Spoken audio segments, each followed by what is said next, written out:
Iya, karena Anda punya dana, Anda punya tunjangan, Anda punya gaji di DPR yang besar untuk bayar tunjangan dendanya itu. Tapi rakyat Indonesia, kalau didenda, mana bisa bayar dendanya itu? Jadi Anda ngomong untuk kepentingan pribadi, bukan kepentingan rakyat. Harusnya Anda larang ini vaksin kalau Anda punya data yang akurat 5-6 bulan yang lalu, bukan sekarang. Halo teman-teman semuanya. Assalamualaikum warahmatullahi wabarakatuh. Salam sejahtera bagi kita sekalian. Saat ini saya melihat ada video ya yang cukup viral juga ini. Setelah viralnya dari kemarin tentang apa yang disampaikan oleh Dr. Ripka Ciptaning ya terkait masalah penolakan vaksin. Nah, dari Makassar ada nih dosen yang tidak asing lagi untuk kalangan sana ya, karena beliau ini Dr. Arkam Asikin ini sering diundang dalam suatu materi-materi berkaitan dengan masalah kebangsaan. Jadi beliau ini pengamat politik juga sekaligus dosen kebangsaan ya. Jadi saya tertarik dengan apa yang disampaikan oleh Pak Arkam ini. Ada tantangan gitu loh yang sangat menarik. Mari kita coba melihat apa yang disampaikan oleh Pak Arkam Asikin ya. Coba, menarik sekali teman-teman. Assalamualaikum warahmatullahi wabarakatuh. Sore, anak bangsa dimanapun berada. Dalam sepekan terakhir kita dihebohkan oleh viral video statement Ripka Ciptaning, anggota DPR RI fraksi PDI Perjuangan, penulis buku Aku Bangga Jadi Anak PKI. Video ini kemudian didiskusikan di mana-mana. Tapi sayangnya, saya mau memberitahu kepada rakyat Indonesia ya, komunikasi politik seperti ini ada hal yang biasa. Tugasnya sebagai anggota DPR adalah mengawasi kinerja kebijakan pemerintah pusat sebagai anggota DPR ini. Pertanyaan menariknya, kemana Ripka ini 5-6 bulan yang lalu? Kalau mau ngomong tentang vaksin, dia mau tolak vaksin harusnya 5-6 bulan yang lalu. Sebelum vaksin ini tiba di negara ini. Sebelum dipesan oleh Menkes atau dipesan oleh negara. Kalau dia mau protes tentang Sinovac, silahkan protes 5-6 bulan yang lalu. Jangan sekarang, terlambat Anda. Sebagai anggota DPR RI, justru kinerja Anda dipertanyakan. Kenapa Anda tidak ngomong 5-6 bulan yang lalu? Jangan Anda membalik-balik situasi seolah-olah Anda hebat di DPR dengan konteks ini.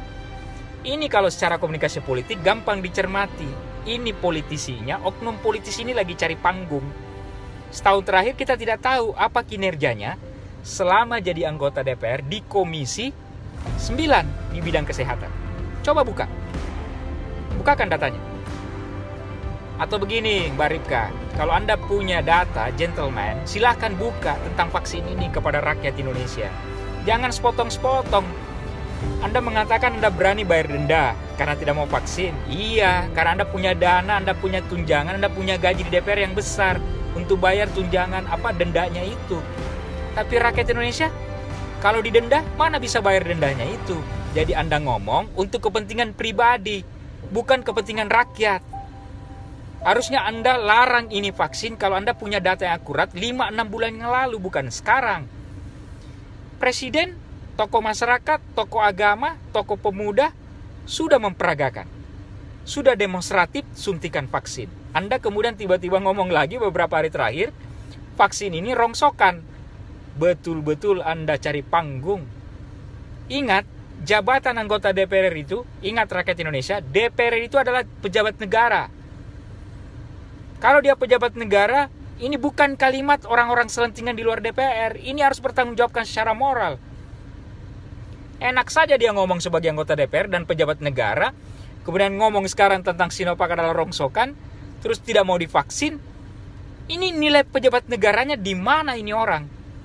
Makanya, saya menduga ini hanya cari panggung politik, supaya mau terkenal lagi. Kemarin-kemarin tidak jelas juga apa kinerjanya di parlemen. Sekarang begini Mbak Ripka, buktikan vaksin ini tidak efektif. Buktikan kalimat Anda tentang Sinovac ini rongsokan. Kalau tidak mampu Anda buktikan dalam 2 minggu ini, saya kasih waktu. Nah, Kita berdebat. Saya tunggu. Rakyat Indonesia tunggu apa data Anda tentang vaksin ini. Pertanggungjawabkan secara moral. Kalau tidak bisa, mundur Anda dari Komisi 9. Fraksi PDIP harusnya malu terhadap orang-orang ini, oknum DPR seperti ini. Ini mempermalukan partainya kepada rakyat Indonesia. Presiden sudah peragakan vaksin, tokoh agama sudah dipanggil, tokoh masyarakat sudah dipanggil, terus dia ngomong Sinovac ini rongsokan. Ini memalukan sebagai warga negara dan oknum pejabat negara seperti ini. Saya tunggu datanya dan rakyat Indonesia tunggu datanya Mbak Ripka. Dan saya sekalian nantang Anda berdebat secara komunikasi politik. Tugas Anda di DPR apa sebenarnya? Saya tunggu. Kalau perlu kita live di TV nasional. Kita berdebat secara beradab dan secara komunikasi politik. Demi melakukan pendidikan politik kepada rakyat Indonesia. Terima kasih. Assalamualaikum warahmatullahi wabarakatuh.